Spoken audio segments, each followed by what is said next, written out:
Given that a lot of us spend time on our phones at the end of the day, we're already fatigued, so don't make it harder on us to take in what you're trying to share by making the font difficult to consume. So a lot of people are undecided about whether or not they need a logo for their personal brand, and although it is subject to what exactly your business does, I want to walk you through this mini brand guide that I created to help you keep everything cohesive as you start your business. So the benefits of having a logo for your personal brand, even though you're working full-time, is that it helps with brand recognition and recall, professionalism and credibility, consistency and expansion and growth. However, there are drawbacks, such as people might find it impersonal, and a logo is not a substitute for a brand. A brand is essentially like your reputation and how people would describe you, and your logo is the thing that represents you. And there are successful business owners whose personal brands don't have logos. We just know them by their profile picture, for example, or by a distinct color palette. I've created this mini brand guide, and it's not necessarily tailored to box you in, but just use as a reference point as you are focusing on many things at once. We know you're working full time. This just helps you clear any guessing from which colors to use, which font were you using in that last post, does this look the same as your YouTube channel, and all these things that we actually have to consider now as business owners.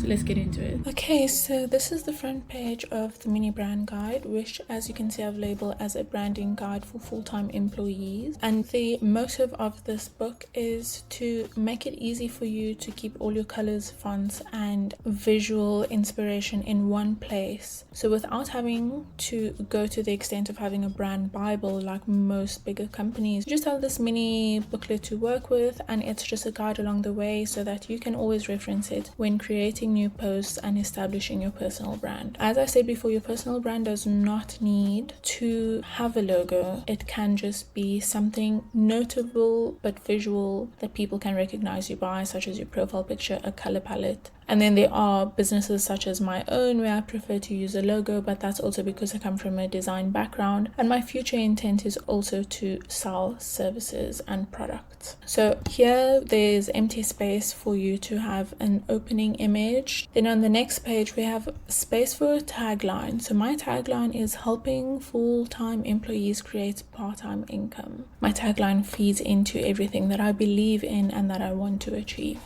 And then of course you can add your photos here. What I'm going to do is I'll just walk through the pages and then I'll show you how to set it up. So about the business, I've added some lorem ipsum placeholder text, and there is more image placeholders. Again, this is about your brand, so it is visual. It is something that is going to evoke a feeling. It's not methodical. It is strategic, however. Here you can write a short description about your business, as well as an overview of the target market. Then we move on to our brand values. So what do you value as a brand? Do you value being eco-friendly? Do you value sustainability? Do you value innovation and maybe bold action? Here is where you'll break down your brand values, because these values also need to translate in your visuals, especially the static ones. They also would essentially tie into the tone of voice that you use in your video, podcast, captions, etc. Logo and colors. There is space for a logo here, which can obviously be ignored if you do not wish to use a logo. Perhaps add in your profile picture, because that will be the visual that us viewers remember you by. And then we also have space for each and every color, the name of the color if you want to name it, like salmon pink, I suppose that would be salmon, rose pink, and eggshell. I don't know my colors that well. I'm embarrassed to say that out loud. But so there's space for the name of the color as well as the hex code. This is especially useful for when you are using multiple platforms and you need to create a variety of graphics that need to still look the same. Just to reference your hex code while you're still learning it. Perhaps eventually it will be at top of mind, but in the beginning, while we're still figuring it out, it's good to have it here, reference it, keep it consistent. Consistency is key, because that's how people remember you. That is the reputation that you are essentially building on your platforms. Next, we have typeface. So this is something I would suggest we be strict about, because your primary font and your secondary font should not deviate based off of a trending font on Instagram, for example. There are a lot of fun fonts out there, and there are a lot of ways to express yourself using these fun fonts. However, when building a business, we're looking for longevity, not for opportunities to follow a trend. If you have, for example, someone who is visually impaired and you're using fonts that do not cater to visually impaired individuals, you're cutting out an entire demographic unintentionally, of course. These are things that we need to consider. Headline fonts, are they easy to read? Secondary fonts, are they made for body copy? Does your eyeline follow it easily? Do they share a harmonious relationship? Times New Roman and Poppins shares a harmonious relationship in this example, and you can see even with the bold against the italic and the body copy, it is easy to read, it's easy to consume. Given that a lot of us spend time on our phones, at the end of the day, we're already fatigued, so don't make it harder on us to take in what you're trying to share by making the font difficult to consume. Then we have a mood board, and what I want to be clear about on this page is that the mood board is not a vision board. This is essentially the emotion that you want people to feel when they land on your page, when they interact with your brand, when they see you on LinkedIn. It's the mood you're trying to create. Are you a hippie wellness brand? When I say hippie wellness brand, I think we can all immediately think of a visual to accompany a hippie wellness brand, because there are certain stereotypes and certain colors and shapes that we associate with the genre. And lastly, I have an action steps page, and this is just a brief overview of the tools we can use to overcome the initial stages of starting a new product. Although it isn't part of your branding, I believe that you're now equipped with a clear guide of your visuals and you can move forward. So this isn't something that I want you to spend hours and hours considering. It's something that I want you to get done in the beginning of your business so that you can move forward. As a designer, I use the inception of my business as time to experiment with my branding, but that's because I also knew that I have the skills to eventually come up with a strict brand and not deviate from it, which is what I've come to. So here I have a couple of challenges listed, which is lack of time, overwhelm, fear of visibility, inconsistency, and no monetization plan.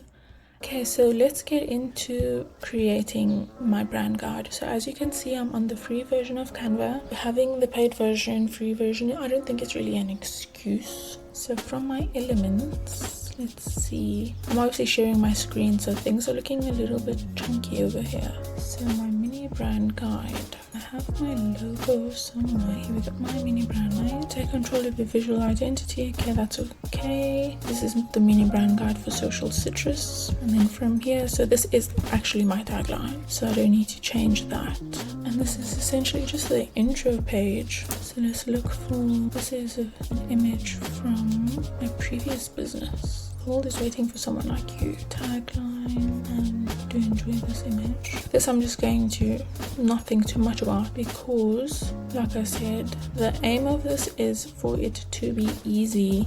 I personally don't want to lull about contemplating my branding. I just want to get it right so that I can focus on creating and serving. There's just times when we have to prioritize things according to the time we have available. So these are all free images that I've downloaded from either Kaboom, Pix, or Unsplash. So about my business, Social Citrus. This is a very simple explanation of everything, because I don't want to spend too much time on that. So my first value, I would say, is innovation. Is innovation more important to me than reliability? That's something to consider. So innovation, how am I trying to innovate? And then automation will obviously feed into my innovating, because those solutions will most likely be automations that can help your business run in the background while you're working full time. And then sustainability is not necessarily only for the earth, because I focus a lot of my business online, but sustainability in a sense that you need to manage your time accurately to the best of your ability, because you still have a full-time job to show up for. Logo, so my logo is that image on my first page.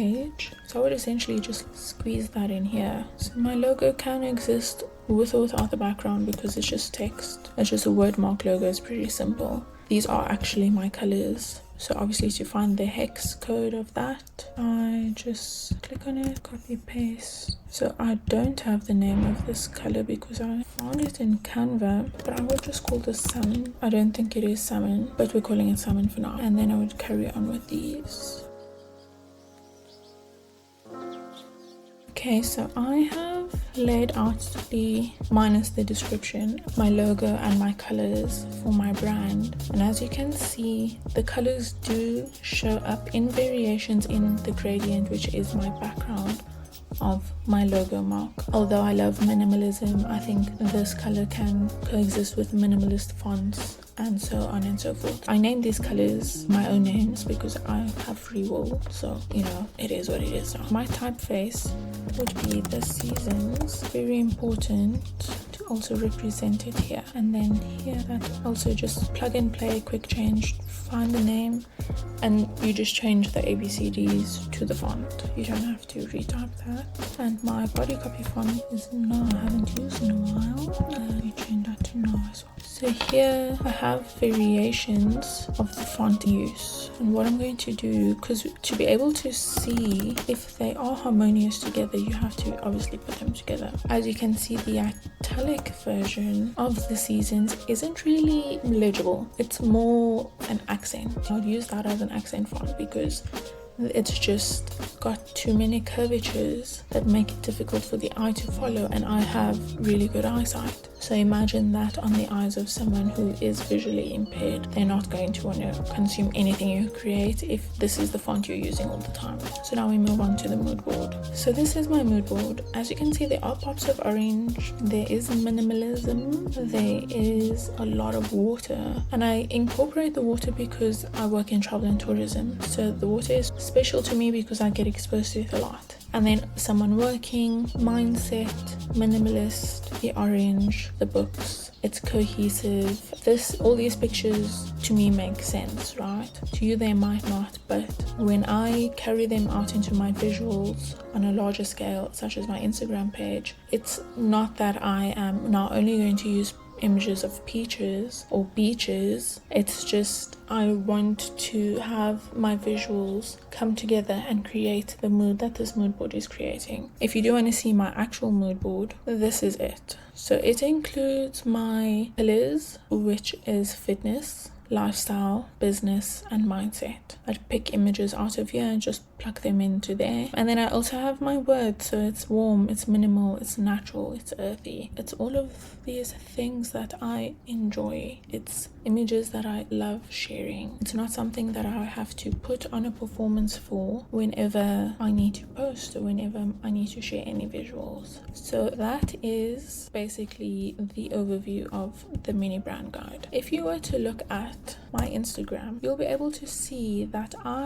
when I started, did not consider having a mini brand guide at all. I was just going with the flow and seeing what actually feels nice, looks nice. I was consuming a lot of trending material and I didn't enjoy creating much of it. And I think it's pretty clear because I was just bouncing around so many looks and feels. I think from when is a niche to niche, I started taking it a bit more seriously, and then from you need to be an expert, I have a solid look and feel that actually ties into this mood board I created right here. That is the point of having something to reference so that we can have a cohesive page. And when it comes to our branding, this is what is speaking on our behalf when we're not there to speak for ourselves. So I recorded an outro for this video which I wasn't happy with, but essentially what I'm trying to get at is that I want you to consider wisely if you need to hire a designer or embark on a new learning curve to become a designer and really etch out a logo or full brand book. All you really need to get started, or to at least get over the hurdle of starting, remove the friction, use something like the mini brand guide to just get your colors, fonts and logo under wrap.